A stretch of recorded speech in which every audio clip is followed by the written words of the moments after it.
আজকের ভিডিওতে আমি শেয়ার করব কিভাবে বাসায় এই সুন্দর ঝাড়বাতিটি বানানো যাবে। এটি বানাতে কিন্তু খুব একটা খরচ হয়নি, কারণ আমি অলওয়েজই ট্রাই করি বাসায় থাকা জিনিস দিয়ে আমার ক্রাফটিংগুলো কমপ্লিট করার। আর এটা বানাতে আমার 3 ঘন্টার মতো সময় লেগেছিল। So without any further delay let's jump into the tutorial. তো এখানে আমাদের প্রথমেই লাগবে এই গুণাতারগুলো। এখানে আমি তুলনামূলকভাবে মোটা গুণাতারগুলো ব্যবহার করেছি, যেহেতু এটি একটি স্ট্রাকচারের কাঠামো হবে, তাই পুরো জিনিসটির লোড যেন নিতে পারে এমন কিছু ব্যবহার করাই ভালো। তো এখানে আমি টোটাল 6টা গুণাতার নিয়েছি এবং এগুলোর এক পাশকে এভাবে মুছড়ে লাঠির মতো শক্ত স্ট্রাকচার বানিয়ে নিয়েছি। নিচের সাইডে প্রত্যেকটি গুণাকে আলাদাভাবে ছড়িয়ে এভাবে ফিক্স করে নিতে হবে। এখন আমরা প্রত্যেকটি শেষ প্রান্তে এইরকম লুপের মতো বানিয়ে নিচ্ছি, কারণ এখানেই আমরা ফুলগুলো বসাবো। তো এখানে আমাদের ঝাড়বাতির মেইন কাঠামোটি বানানো শেষ। এখন আমি একটি মাস্কিং টেপ দিয়ে পুরো স্ট্রাকচারটিকে র্যাপ করে নিচ্ছি। চাইলে এখানে টিস্যু বা ক্লেও ব্যবহার করা যেতে পারে, বাট আমার মতে ক্লে ব্যবহার করলে এটি অনেক ভারী হয়ে যাবে, সো ক্লে অ্যাভয়েড করাই বেটার।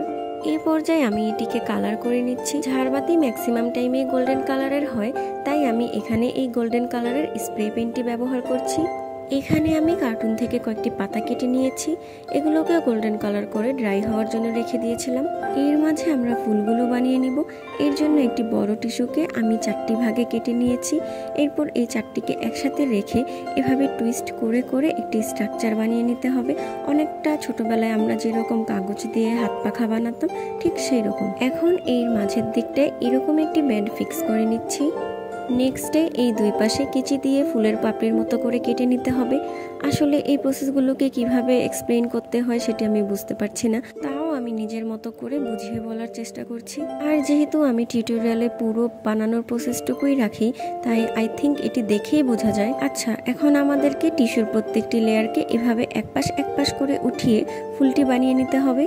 এটি কিন্তু একটু সাবধানে করতে হবে, না হলে টিস্যুগুলো ছিঁড়ে যেতে পারে। যেহেতু আমি এই সাইজের ফুলই বানাতে চেয়েছিলাম, তাই 4টি লেয়ার অ্যাড করেছি। যদি তোমরা আরেকটু বড় বানাতে চাও তাহলে আরো কয়েকটি লেয়ার অ্যাড করলেই হবে। সেম প্রসেস ফলো করে আমি বাকি ফুলগুলোও বানিয়ে নিয়েছি। এবার জাস্ট কালার করার পালা। এখানে আমি ব্রাউন অ্যান্ড পিঙ্ক এই দুইটি শেড অ্যাড করছি। রঙের সাথে একটু পানি মিশিয়ে সেটিকে পাতলা বানিয়ে আমরা ব্যবহার করব, তবে খুব বেশি পরিমাণ পানিও ব্যবহার করা যাবে না, তাহলে আবার টিস্যুগুলো ছিঁড়ে যেতে পারে। তো এখানে আমাদের সবগুলো বড় ফুল কালার করা কমপ্লিট। এখানে আমি আরো কিছু ছোট ছোট ফুল বানিয়ে নিয়েছি টিস্যু দিয়ে। এই ফুলগুলো বানানোর টিউটোরিয়ালও কিন্তু অলরেডি আমার পেজে আছে।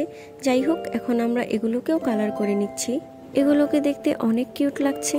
আমাদের সবকিছু ড্রাই হওয়া কমপ্লিট, এখন জাস্ট অ্যাসেম্বল করার পালা। এর জন্য অবশ্যই হট গ্লু ব্যবহার করতে হবে, না হলে যে কোনো সময় খুলে যেতে পারে।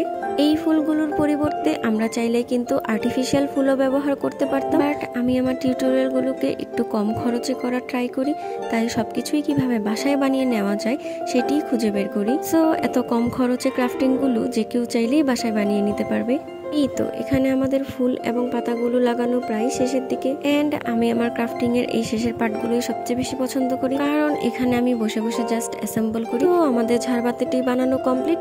এটিকে কিন্তু লাইট ছাড়াও অনেক সুন্দর লাগছে, বাট আমি যেহেতু এটিকে ঝাড়বাতিই বানাতে চেয়েছিলাম, তাই এখানে এই ব্যাটারির লাইটটি ফিক্স করে নিচ্ছি। এন্ড এই পার্টটা আমার কাছে একটু ডিফিকাল্ট লেগেছিল, কারণ এটি ফিক্স করতে অনেক কষ্ট হচ্ছিল। তাও এটি কমপ্লিট করা ট্রাই করছিলাম, কারণ আমি জানতাম লাইট সহ দেখতে এটিকে আরো সুন্দর লাগবে। আমার মতে এখানে ফেরি লাইট ব্যবহার করলে আরো ভালো হতো, বাট আমার কাছে কোনো ফেরি লাইট ছিল না, তাই এটি দিয়ে কাজ চালাতে হয়। সবার শেষে এই ব্যাটারিটিকে আমি নিচের দিকে আঠা দিয়ে ফিক্স করে নিই। So this is the final look. Hope you liked it. তোমরা যদি এরকম আরো ক্রাফটিং এর ভিডিও দেখতে চাও, you can follow my page. Thanks for watching. আল্লাহ হাফেজ।